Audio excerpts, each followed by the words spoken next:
Hello, everybody. Welcome back to another episode of Human Factors Cast. This is episode 239. We're recording this episode live on March 24th, 2022. I'm your host, Nick Roome, joined today by Mr. Barry Kirby.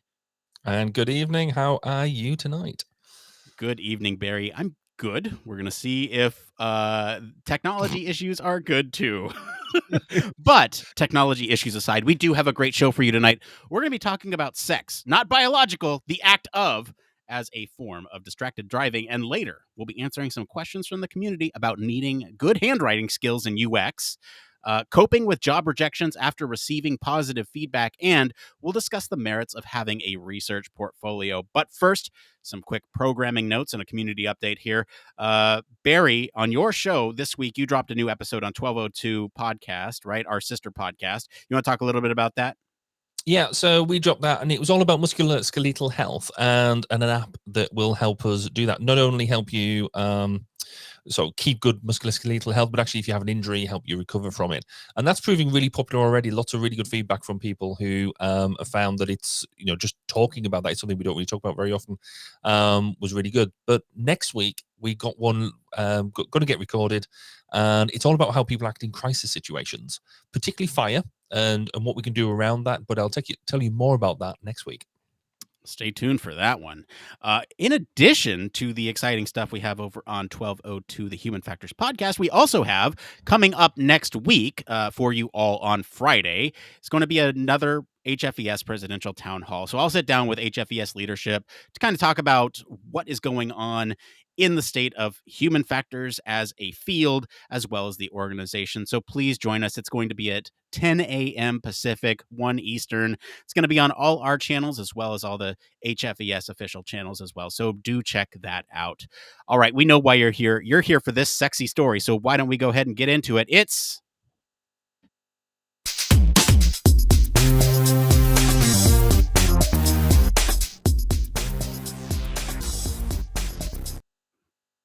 I think this may be the sexiest story we've ever done on the show.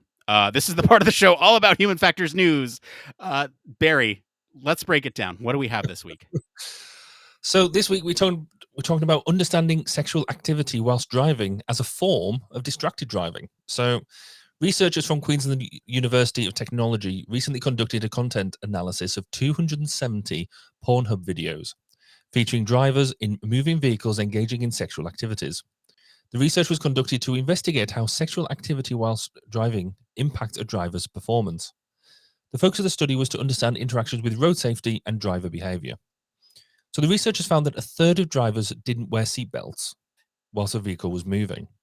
When they did wear a seatbelt, drivers were less likely to satisfactorily complete their activity. Unsurprisingly, vehicle control was impaired, with approximately 3 out of 4 drivers unable to keep 2 hands on the steering wheel as recommended. Staggeringly, 8% of drivers didn't have both feet on the pedal in the pedal area, resulting in most commonly reported sex whilst driving incidents involving lane drifting. The researchers also found that drivers filming themselves during sex while driving is another form of distraction that hasn't been explored in previous research.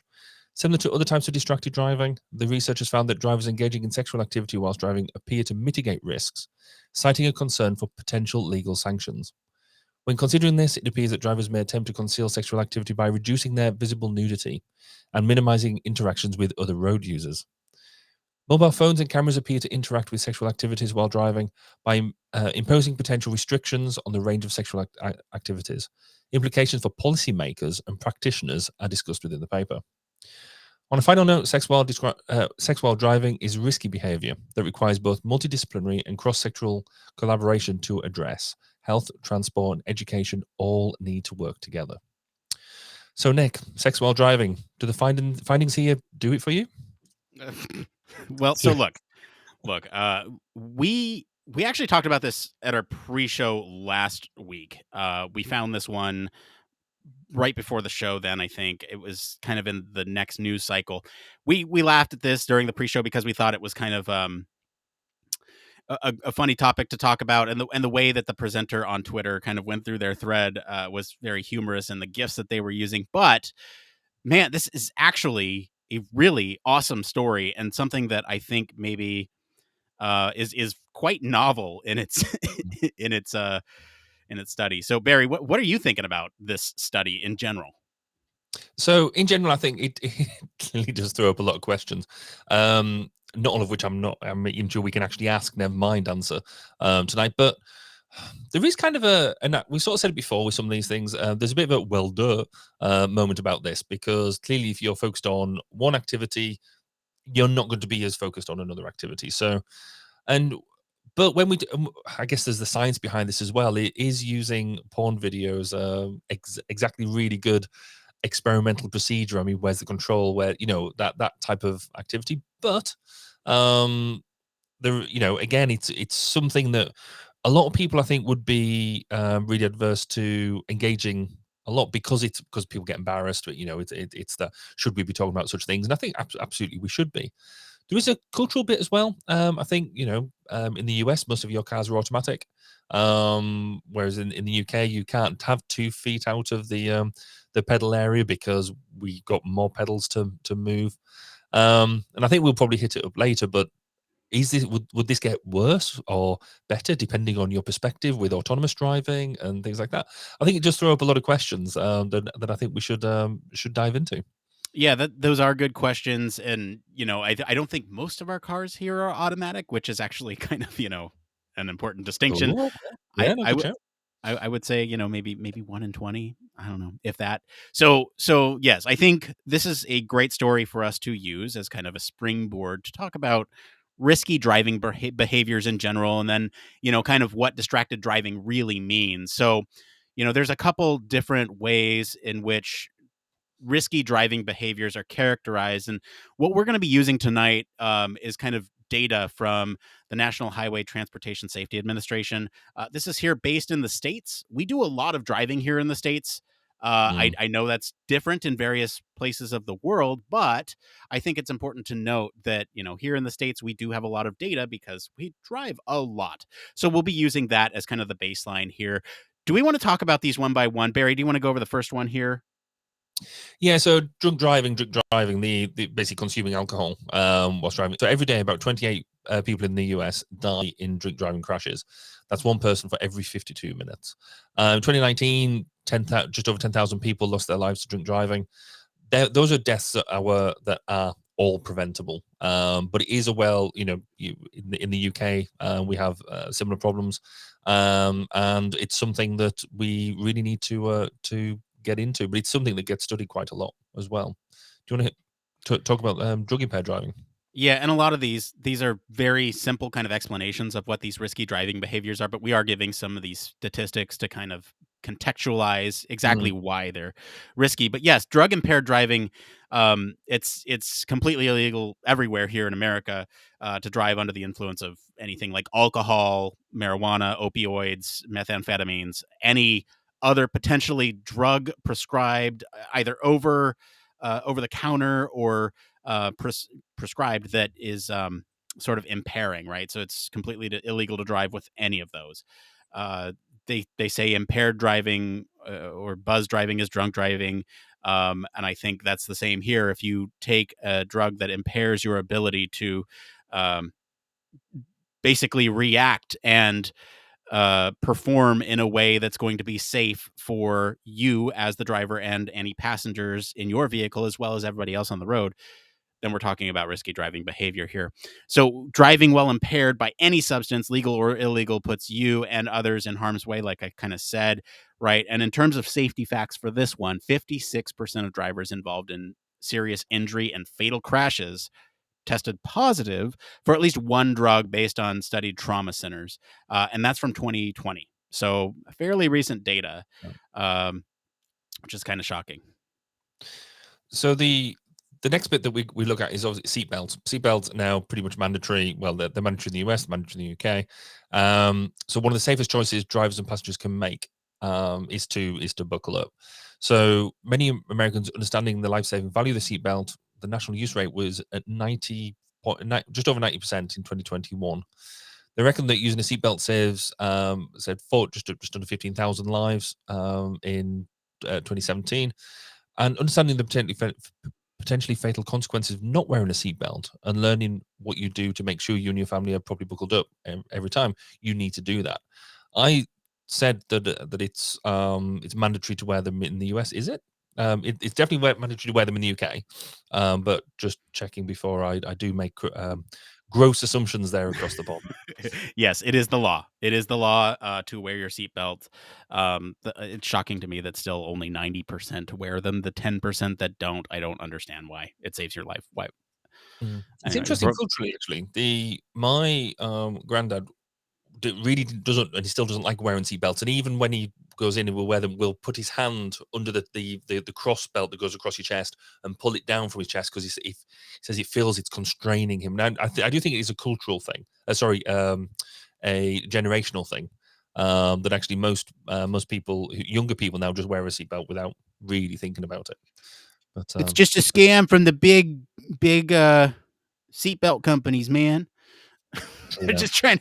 All right, let's get into this next one here. This is speeding and aggressive driving. So, over 2 decades here of data, speeding has been involved in approximately a third of all motor vehicle fatalities. So, going back to 2019, this is the latest data. Speeding was a contributing factor in 26% of all traffic fatalities, killing 9,478 people.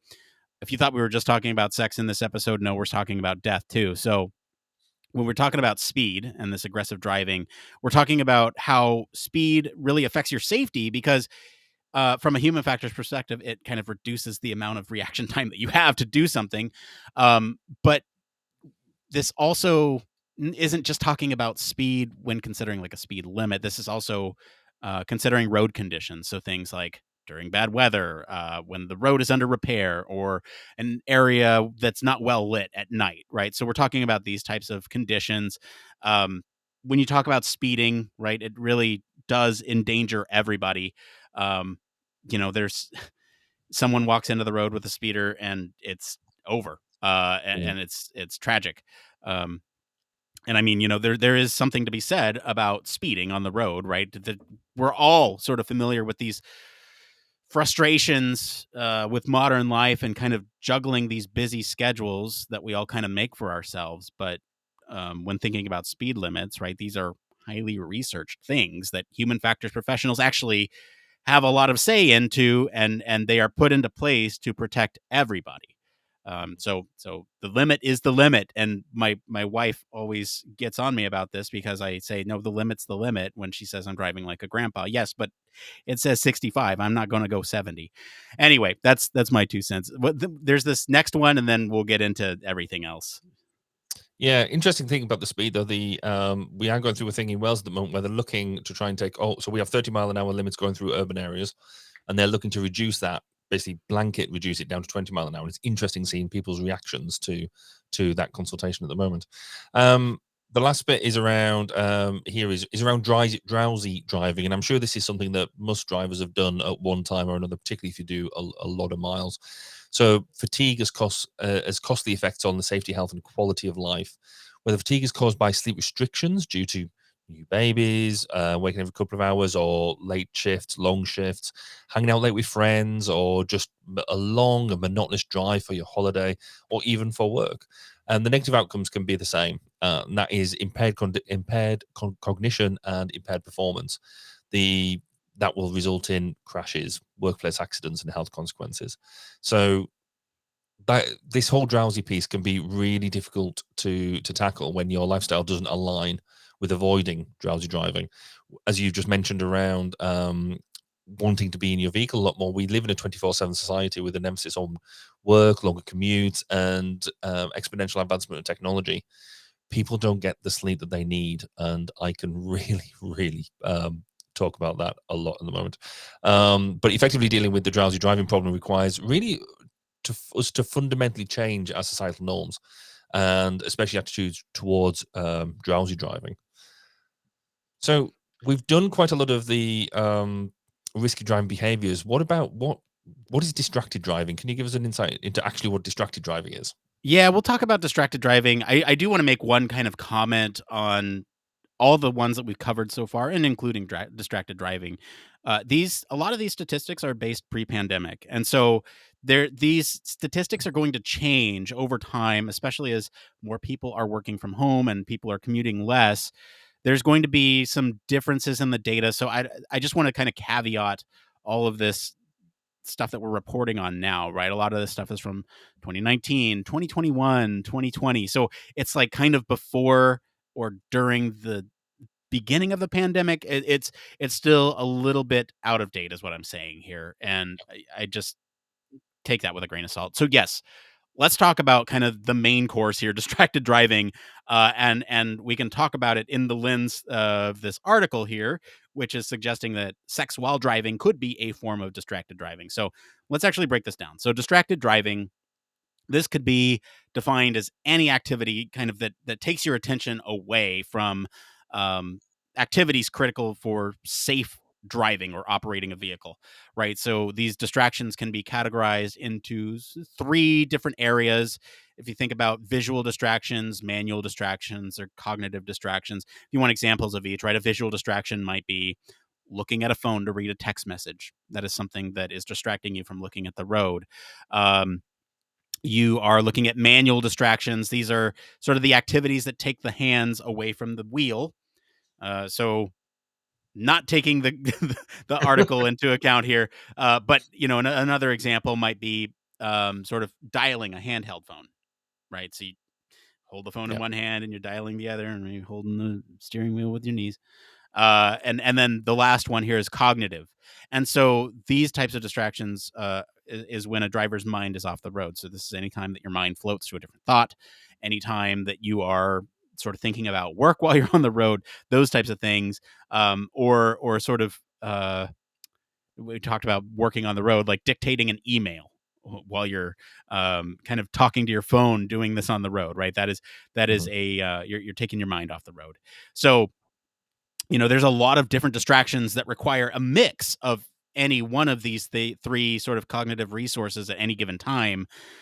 So in this handheld phone example, it requires all three resources and is considered a distraction for both or all visual, manual, and cognitive. And when we look at this article through the lens of distracted driving, traditionally, sex would fall across all three of these categories, right? It is a visual distraction, a manual distraction, and a cognitive distraction. I'm not going to describe specific acts here. I think everyone can use their imaginations for that. And we're trying to keep this, I wouldn't say somewhat family friendly, but we're trying to keep it away from the R rating. Yes. So we'll put it there. Do you want to talk a little bit about some of these distracted driving statistics? Yeah, no, absolutely. So in 2019, there were 3,142 people killed and many more people injured in motor vehicle crashes involving distracted drivers. 8% of factory crashes. 8% of fatal crashes in 2019 were reported as distracted affected crashes. And at any given daylight moment across America, approximately 660,000 drivers are using cell phones or manipulating electronic devices whilst driving. So, new voice activated technologies intend to reduce crashes due to distraction, even more distracting than previous in vehicle technology, which I think some people find surprising, but actually, when you actually think about it, makes sense. And if you're texting whilst driving, it raises a driver's crash risk by 23 times. I mean, that's a significant amount of multiplication. Staggering. Yeah. Yeah. Do you want to go into the effects? Yeah, let's jump into some of the effects of distracted driving. A lot of these are kind of fairly straightforward. We don't need to go too into detailed here, but obviously, if you're distracted, you're going to take increased time that your eyes are off the road.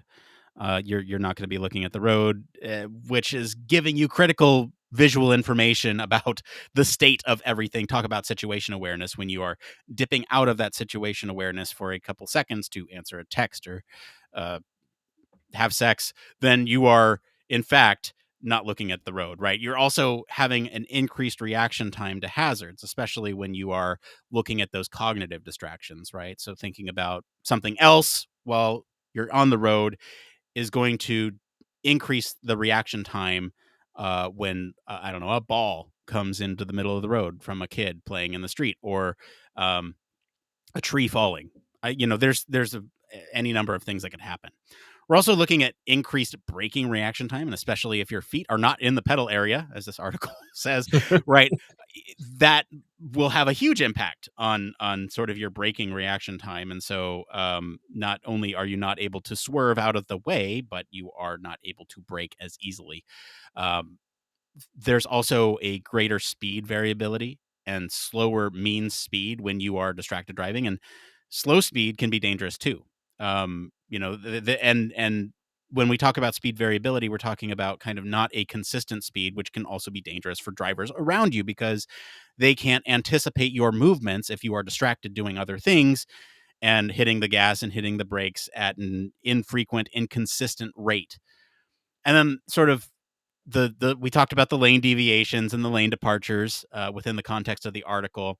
That's another thing that can happen as an effect of distracted driving. And lastly, kind of you can follow cars closer when you are distracted too, because you are not sort of doing the recommended counting in your head of paces behind a vehicle for every 10 kilometers per hour or 10 miles per hour that you are going. And so that is kind of distracted driving in a nutshell, risky driving behaviors in a nutshell. Any other final thoughts on that stuff before we start talking about this article in the context of all this? I guess the one thing that we haven't talked about at all is motivation. In with this, in terms of that risky behavior, because all the other sort of risky behaviors that we've talked about tend to be, you kind of done it because you've ended up in a circumstance, or it might be accidental. So like drink driving, you've drank something and then thought to drive, whatever. With the article that we're talking about, they are taking part in a specific act, and they're doing the two acts together. So, you're talking about why are they doing that in the first place? So they actually want to engage in risky behavior. That's part of the, I guess that's part of the thrill. That's part of the motivation behind doing it, which maybe is something that we should be picking up in the article discussion. But again, it looks about why you dig back into why would people be motivated to take that sort of risky behavior, and we see that across also all parts of life as well, where people take part in risky acts for the adrenaline buzz, for that type of thing. So that's something to look into, that motivational bit about why you would take part in that sort of activity in the first place. No, that's a great point. I mean, when we talk about motivation, you're talking about some of these instances like drunk driving, where your sort of judgment might be impaired, right? Mhm. Drug impaired, same thing. Judgment might be impaired. Seatbelt driving, seatbelt safety, you might just not have the knowledge of how effective it is at saving your life. You might just be uncomfortable. Mhm. And that to me is more of an active choice. But since that's such a high use rate, I don't want to focus too much on that one. When it comes to speeding and aggressive driving, obviously, if something happens that agitates you and irritates your um, I don't know, status quo, then you are more likely to engage in risky behaviors because again, your judgment is impaired. And when it comes to drowsy driving, again, we have that judgment impaired thing. Now, distracted driving is kind of the one that's interesting because your judgment is not necessarily impaired by any external factors here. Yeah. You are sort of choosing to engage in some of these behaviors, whether it's looking at your phone or um, responding to a text message or having sex in this article, right? And so, yeah, it's really interesting, and thank you for bringing up that motivation, right? So, um, let's talk about the article discussion. Is there any like key takeaways that you want to talk about here, Barry, in terms of distracted driving as it relates to having sex in a vehicle while it's moving? There is a certain element here about, firstly, how did they get funded to do that, and can I get some of that funding? It is interesting that the way that they've bored a lot of that out, that they focus on this area of distraction, when actually distraction can take a broad variety. As we talked about tonight, there's loads of stuff that you can be distracted around there. Um, so I guess uh,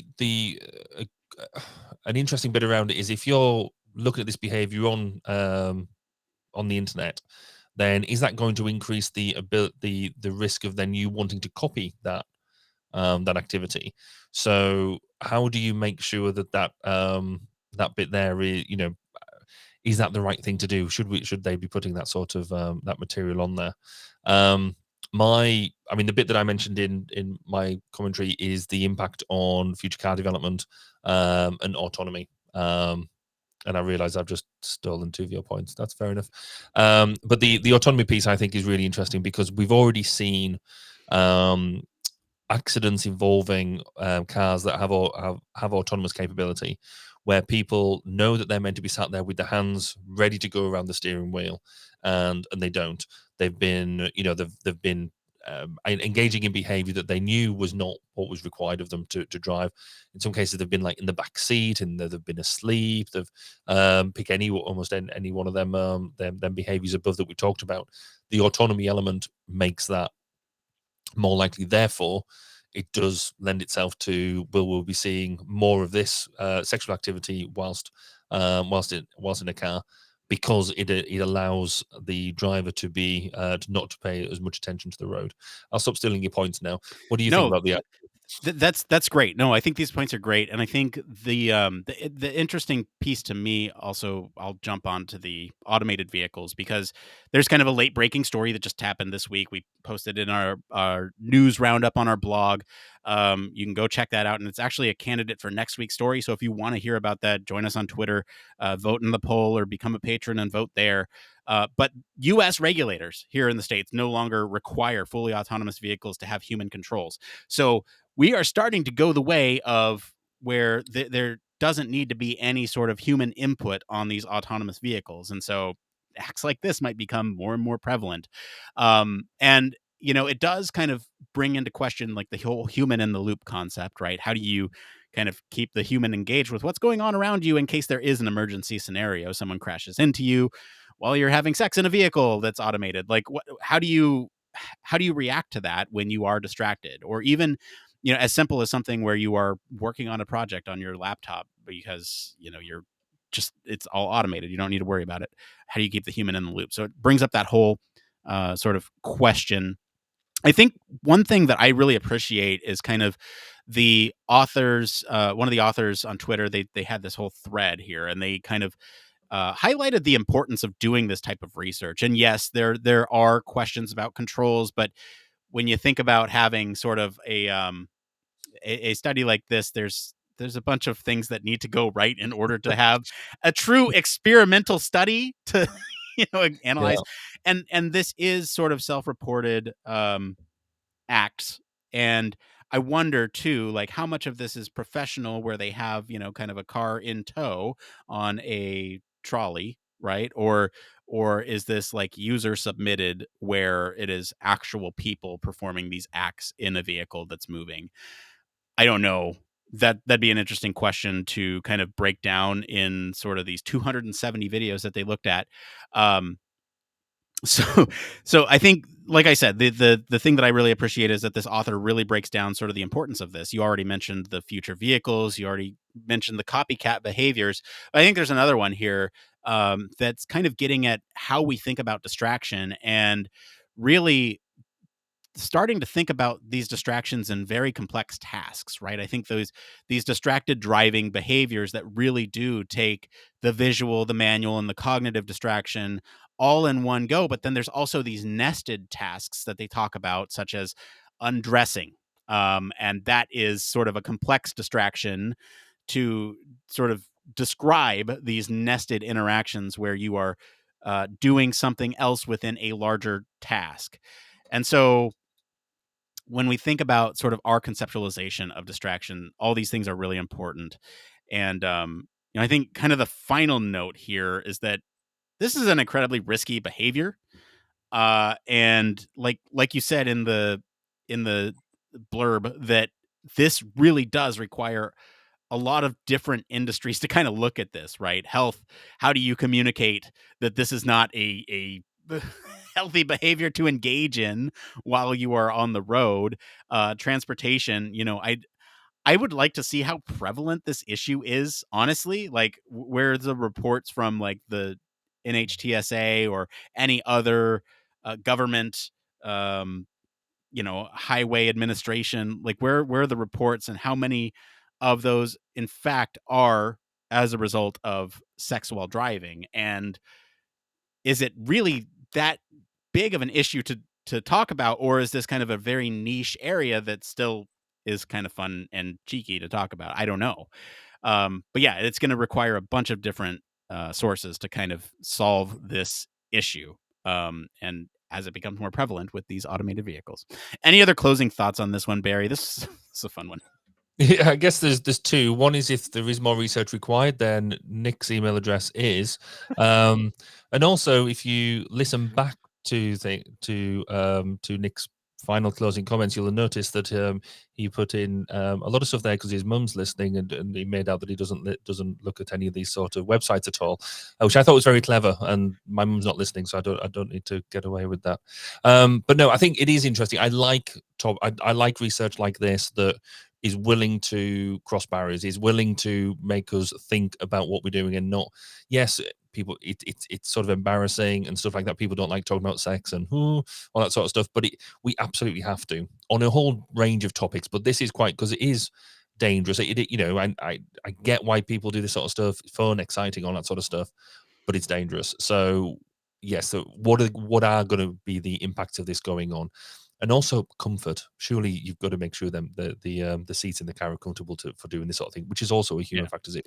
Do they recline far enough? That type of thing. Is there? Yeah. Do they go back far enough so that you can get your feet in the pedal area? There's all these considerations, obviously. Yeah. Well, Barry, I think we handled that quite well. I'm very proud of us.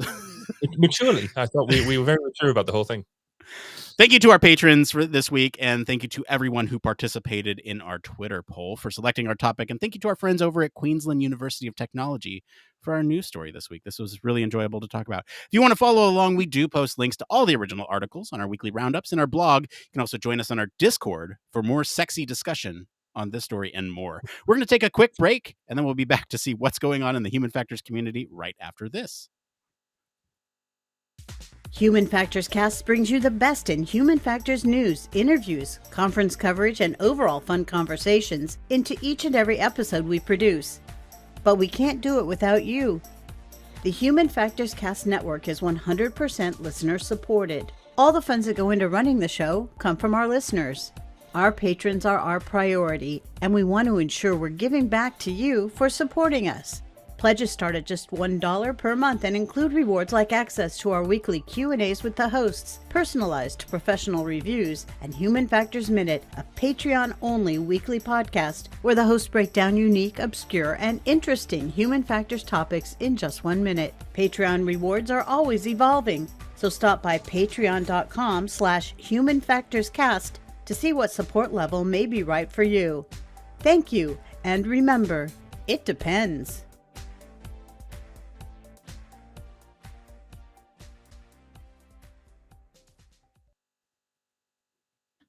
Yes, huge thank you as always to our patrons. We especially want to thank our honorary Human Factors Cast staff patron, Michelle Tripp.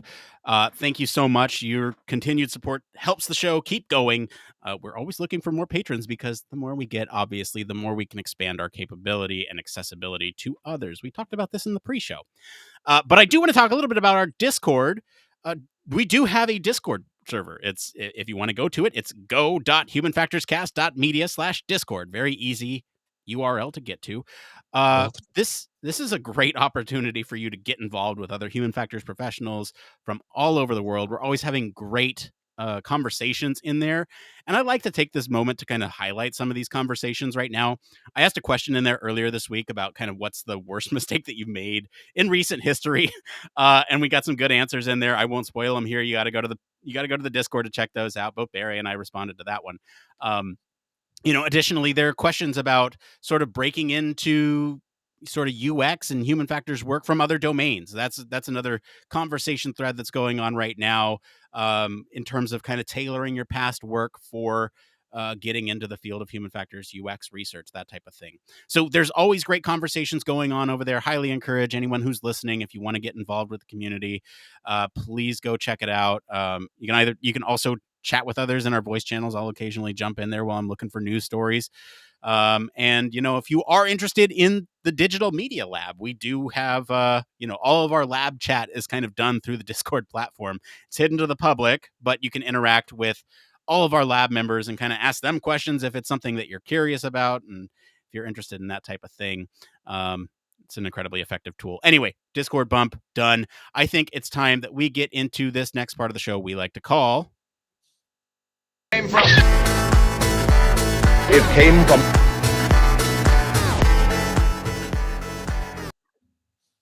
Yes, it came from this week. It's all Reddit, and this is the part of the show where we search all over the internet to bring you topics that the community is talking about. If you find any of these useful, wherever you're watching, listening, please give us a like to help other people find this content, so that way it might help them too.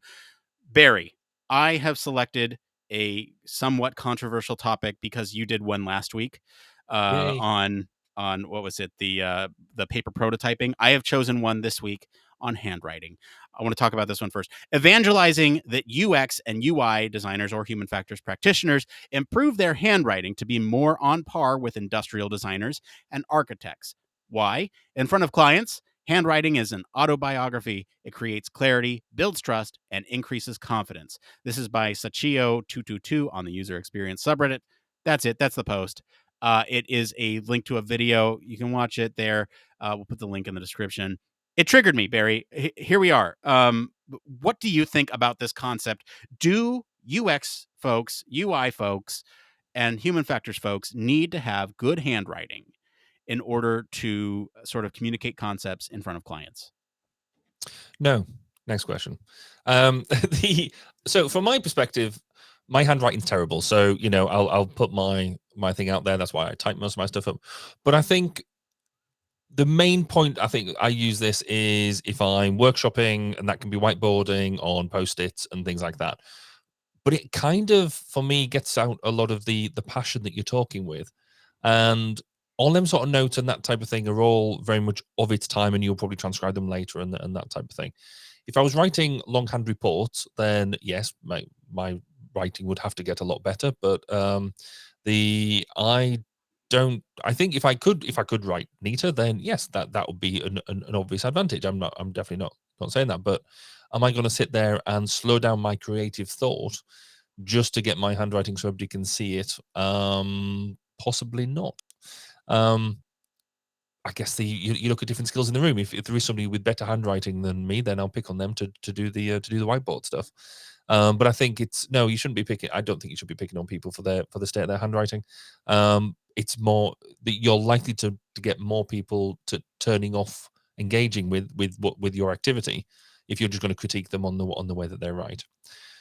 That said, it should all be legible and all that sort of stuff. But yeah, I'd rather people got involved than worried about how their writing was going to look like. Yeah. Anyway, what do you think? This is shit. It triggered me because I think your resources can be spent in so much other better, more efficient ways than improving your handwriting, right? Why don't you improve your research methodology? Why don't you improve the tools in which the tools and methods in which you are collecting user data, the way in which you communicate? Now, I would argue that communication is an absolutely critical skill that you should invest in, because understanding what somebody is saying, reading between the lines of what they're saying, and asking clarifying questions about what they are saying is key to getting good data that's going to inform your design. So, with that said, handwriting is not going to do any of that. This makes me mad. It makes me mad. It's such a bad take. It's such a bad take. Don't worry about your handwriting. If it sucks, it sucks. But It sucks. This one, yeah. Yeah, it's not the end of the world, and it's not the people who advocate that this is sort of the next way to go. I don't know. It just leaves a bad taste in my mouth. Anyway, there's the controversial one for this week. Get it out of the way at the top. We're gonna get into this. We'll get into this next one. This is how to cope with job rejections after receiving positive feedback. This is written by dreaminwhite on the user experience subreddit. They go on to write, "Hi, everyone. I was wondering if you guys have any advice on how to cope with job rejections, particularly when interviewers respond with, quote, very positive feedback, but not, quote, the right fit for the role at the moment. It has been really disheartening getting several rejections after doing multiple interviews only to get this type of feedback. I'm not sure if they are just saying that to make me feel better, or if I could genuinely be doing something better. Also, do you guys have any advice on how I can do any better? I felt good coming out of each interview, but get these rejections ultimately. I'm not sure where I'm going wrong. They go on to provide a few examples. I won't go into them, but to summarize, basically their companies are effectively citing timing and fit for the reason that they weren't hired. So Barry, how do you cope with job rejections? Have you ever had a job rejection? How do you cope with it? I've been rejected from many jobs, and it's, I guess, more recently. So obviously, having run my own company for the past 10 years, I guess the rejections we get more of now is when we maybe go for contract and we lose the contract, we don't win the contract. We'll get feedback saying, "Oh, it was really good," and this, that, and the other, and you're like, "Yeah, but if it was that good, why didn't I get it?" All you can do, I mean, fundamentally, the person who's hiring for that job will hire the candidate that they think is the best for their job. And on the one hand, I'm a big fan of employment law, and the discrimination laws that make sure that you are treated fairly when you go into an interview, that you are, you get to, you're not discriminated against on sex, color, creed, all that sort of stuff. You're very much taken at the technical capability of what you do. But fundamentally, that the person who's hiring is going to have the candidate that they want to hire. And it might be one candidate, two candidates, however many, and the rest of us aren't going to get the job. And certainly I feel when I've had to let people down, I don't really want to go back to people and say, you were awful, you were rubbish, I just didn't like you, and that sort of stuff. You want to give people feedback that they can constructively go back and use. And I've interviewed quite a few candidates, and in fact, we did it at the start of this year. No, sorry, started last year, when we had some amazing candidates come and talk, and it was a hair's whisker between who we were hiring and second and third place. So you don't want to go back and say, it was close. These were the great bits. These are the bits where we think you could improve. You've just got to take them at the face value. Take the feedback that you've got, build upon it on the plus points, work on the perceived weaknesses that might have been highlighted, but also don't forget that sometimes you might have just had a weakness highlighted because they felt they had to say something. And I think a lot of this, particularly if you're getting this sort of feedback where you're getting really good feedback most of the time, it is a case of it's not you, it's me. As in it's the hirers. They've just chosen the candidate they want, that they feel is the better fit for their job, role, organization. And it just is what it is, I'm afraid. I think, certainly from my perspective. Nick, what do you think? Have you ever been rejected for a job? Yes, I have. And it's almost worse in a lot of ways when you don't hear back. And so I guess be thankful that you are hearing back even in the first place.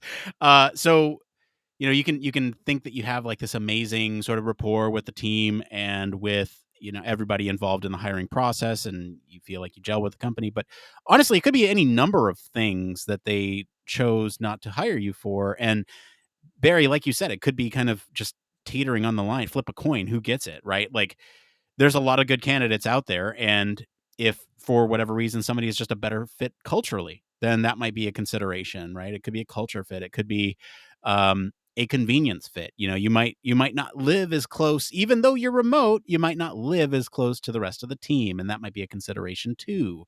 There's just a million different things in what it could be, and so I wouldn't sit and ruminate on it. I know it's hard not to do, but my advice is kind of you know ask these questions that you're asking this Reddit, right? Ask these questions to them, right? Like, hey, do you have any advice on what I can do to improve for the next person or the next company that I apply to, right? And ask them for some of that genuine feedback. And if they're a good company and want to provide some of that, they will.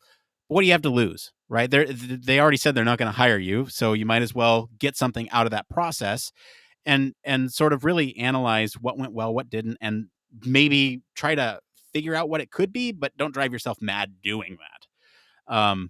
There's just a lot of things it could be. Don't beat yourself up over it. Just head down, keep applying. You'll get there. Yeah. Look forward. Keep looking forward. Don't look back. Look forward. Yeah. Well, head down, do the work, and then look forward. Yes. Yeah. All right, let's get into this last one here. Do you need a portfolio for UX research? This is by theantinaan, on the user experience subreddit. I'm currently applying to UX design jobs and internships, but my main experience is just volunteer nonprofit work, and it's competitive out there. I like design a lot, but I also understand that in UX, the research is the foundation of everything else, and I want to start looking into those jobs too. I have some short-term experience in research, a research sprint, our school's design lab, developing user research plans and feedback, etc. But my resume right now is tailored to design. What sort of skills and knowledge are they looking for in applications? How important is my portfolio in UX research versus UX design? What can I do to make myself a good candidate, especially for associate or junior roles? Barry, there's a lot to dissect here, actually. Let's come um, back. Yeah. what are your thoughts? So, firstly, there's no such thing as just volunteer non-for-profit work. Volunteer work is work, whether you're paid for it or not. How you're engaged with it is got nothing to do with monetary value. Most people I find who do volunteer work actually put more effort into the volunteer work than they do the paid work, because of the way that our minds work around it. It's weird but true. But you are right; it is competitive out there. I don't get hung up that much about the different in the UX and human factors field. Generally, I find that people know a little bit of everything and then have the stuff that they like to do. So I think that having this big divide between the research and the design elements, they both sort of kind of blend into each other to a certain extent. And if you've got some experience there, then great. But you want to do more, then if you bring that out, show that you can do both sides. But yeah, don't throw your portfolio away just because you think it's in the wrong side. Show something that's balanced. And because fundamentally, when you get to interview, when you get to apply for roles, really what they're looking for is you. They're looking for your personality. They're looking for your drive, your commitment to. I've had certainly experiences where I went for one job and it was all around an area of human factors I'd never done before. I just hadn't even been anywhere near it. But I sort of chat to them and told them what I was like, the sort of stuff I get involved in, the sort of stuff I like to do. I love learning new techniques, new ideas, and that type of thing. And they're like, "Oh, you don't actually have the skills that we're looking for, but you've shown a commitment to them. We're fairly sure you could pick them up. It's not rocket science, blah blah blah," and ended up getting the role, which was great. And then ended up growing myself within that piece. So yeah, I think look at yourself as much as anything else. Bring out what you can do, and tell people what you want to, where you want to go, what you want to do. Most good companies, if they see the personality within you, will help you go in the direction you want to go in. Yeah. I have a problem with labeling a thing a research portfolio. When you think about UX design or design in general, it makes sense to have a portfolio of work in which you have sort of these examples of past work that you can point to and say, look, here's the process that I used for this. These are the components that I used for this because of X, Y, and Z. This is kind of the process. But when it comes to research, really, your research is your body of work that you've worked on before. And really, you're going to want to take anything that's relevant to the job that you're applying and sort of make a job talk out of it. In a lot of cases, you're going to do like a presentation or some sort of overview about the breadth and depth of research that you've conducted, and talk a lot about the methodology that you employ and not necessarily, some of the outcomes or the pretty screens or whatever that comes out of it. So I have a problem with calling something a UX research portfolio when you think about, like, hey, I've done this methodology and this is where I've applied it. I mean, take note of that, but you don't need a website to say that, or you don't need sort of this fancy tool online through Figma that shows you like everything that you've done. No, just talk about it. Make a PowerPoint that's good enough for most people, because really what you're doing in those roles is not design. You're doing research. And so, I don't know, just take a look at the body of work that you've done and pull out the research stuff. Now, in terms of the specific person that, they're looking for, how do I sort of reframe some of the stuff that I've done in design work and aim that towards research, you can do that. I'm not going to spoil the answer to that because we have the answer to that in our Discord. Go check it out there. But really the gist is that you have work that you've done, reframe it and try to make it more applicable to the role that you want. Okay, we've made it through. Barry, it's time for that one more thing. No introduction, just one more thing. So, contrary to what I usually do, I'm going to go with one more thing as opposed to I'm not no twofers. But it's just been here in Wales. It rains a lot, and it's been winter and all that sort of stuff. But it's now nice weather, and for the past few days, it's been really nice. And I've been outside. I've been doing some bits of DIY, but not just the stuff that is in the house. And I should be doing. My wife says I should be doing all this. I haven't done any of that. I've been doing something I've been enjoying. I've been doing some woodworking and creating a new workbench and all this sort of stuff and a bit of gardening. And it's just helped my mental health so much. I've just felt like a different person this week, like a lot more optimistic and a lot more forward looking. And I've just really enjoyed it. So yay for nice weather and yay for this past week. It's probably the lack of COVID too. Is probably why you're feeling like a brand new person. There is a bit of that as well, yes. So the COVID fairy has left the body, which is good. And I did another test. A friend of mine tested positive today, so I took another test just in case maybe it come back or something. But no, yes, that is true. But nice weather as well. Yeah. Well, good. I'm really happy for you. Yes, the weather is changing. We're gonna go see the cherry blossoms this weekend, so that'll be fun. For me, my one more thing. I've talked about my mental health here on the show before. I was recently diagnosed with ADHD. I'm going to talk about drugs. I was recently prescribed new drugs because I wasn't quite sure how effective the last batch was, and I won't name specific names here, but this one operates very differently from the other ones that I have tried, and it is both wonderful and really difficult to deal with. So during the day, I take these things and I'm like very, very focused and productive with what I'm working on. When they start wearing off in the evening, I get really irritable. It is it is so annoying because in my head I'm like, don't get irritable. Like it's a very small thing. It's gonna set you off. Why is it setting you off? That's so weird. And it's just it's so weird the way that some of these interactions with your brain chemistry work.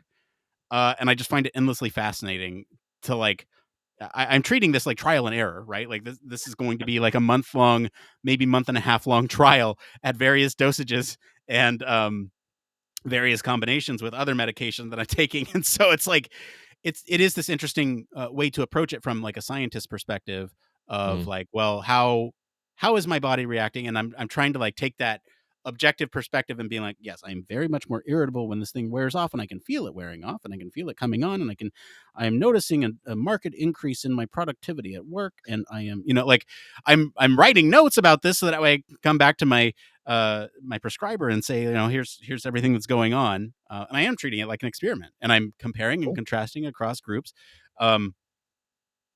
Yeah, it's very fascinating, and I would love to talk to anybody else who has had a similar experience because it's just, I don't know, it's something I haven't experienced before. Anyway, that's going to be it for today, everyone. If you like this episode and enjoy some of the discussion about distracted driving and how we might be able to eliminate that with AI and automation in vehicles, I'll encourage you to go listen to episode 227, How Cars of the Future Might Understand Our Passengers. Comment wherever you're listening with what you think of the story this week for more in-depth discussion. Like I said, you can join us on our Discord community. It's a great place. For everything else, you can visit our official website, sign up for our newsletter, stay up to date with all the latest Human Factors news. If you like what you hear, you want to support the show, there's a couple things that you can do. One, wherever you're at right now, stop, leave us a 5-star review. That's free for you to do. Takes a little bit of your time, but it really helps out the show. Two, if you're so willing, tell other people about the show. That really helps the show grow because it comes at your recommendation that you, in fact, are enjoying what you're listening to. 3, if you're financially able and want to help support the show, help support others by becoming more accessible or providing more tools for us to use internally in the lab, you can always consider supporting us on Patreon. As always, links to all of our socials and our website are in the description of this episode. Mr. Barry Kirby, thank you for being on the show today and talking about this taboo topic with us. Where can our listeners go and find you if they want to talk about explicit acts that they can perform in moving vehicles? I think there's probably a different Twitter account for that. But my Twitter account is at Baz_K. You can find me on there at any time. Or if you want to listen to some of the other stuff we talk about with the interview side of things, then 1202, the Human Factors Podcast, is at 1202podcast.com. We almost made it through. As for me, I've been your host, Nick Roome. You can find me across social media at Nick_Roome. Thanks again for tuning into Human Factors Cast. Until next time, It depends. depends.